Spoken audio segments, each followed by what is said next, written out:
Amici telespettatori, come vedete ci troviamo in compagnia di un vecchio amico della trasmissione Underground, il nostro Genny Avolio. Buongiorno. Buongiorno a tutti. Ciao. Allora, è passato un pochettino di tempo da quando abbiamo fatto quel servizio per quanto riguarda la prima edizione di un tuo CD con il titolo Sospeso nella musica. Beh, si è passato un annetto e mezzo. Abbiamo realizzato un bel servizio eccetera, ma oggi vogliamo parlare di una novità. Eccolo qua, facciamolo vedere. Ebbene sì.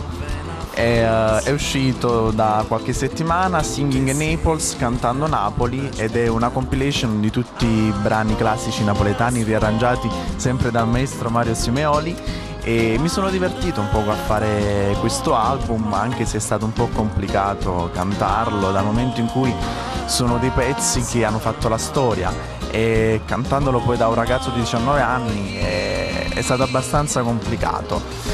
E niente, sono dei brani addirittura che risalgono al 1950. La storia della canzone classica napoletana, come Accarezzimo, Mandolinata a Napoli, No Quarte Luna. E ho ripreso anche un poco Peppino Di Caprio. Non so se ti ricordi, nell'album precedente già abbiamo incominciato con il classico, proprio come Non è peccato, che io mi ricordo che a te piaceva tanto. Assolutamente, infatti lo riascoltiamo. Ma io voglio anche dire questo: ovviamente c'è una grande sete di rivivere quelli che sono i classici napoletani. È vero che i giovani magari hanno paura, ma c'è tanto coraggio, ma ci deve essere anche tanto talento, e fortunatamente qui non manca.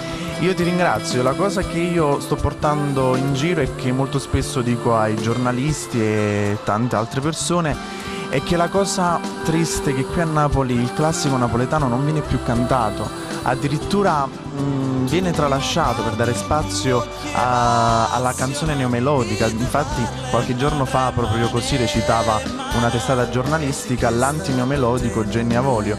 Ma in realtà non ho nulla contro questo genere, che sia ben chiaro, ma la cosa che fa dispiacere è che la canzone classica napoletana viene cantata a livello internazionale, ma qui a Napoli c'è proprio sete di questa canzone.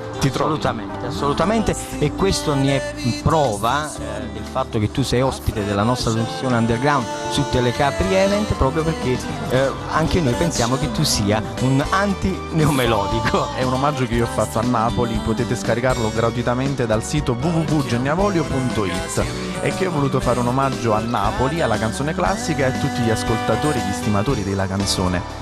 Amici telespettatori, con il nostro Genny Avolio diamo la linea a quelli che sono i programmi di Underground. Grazie.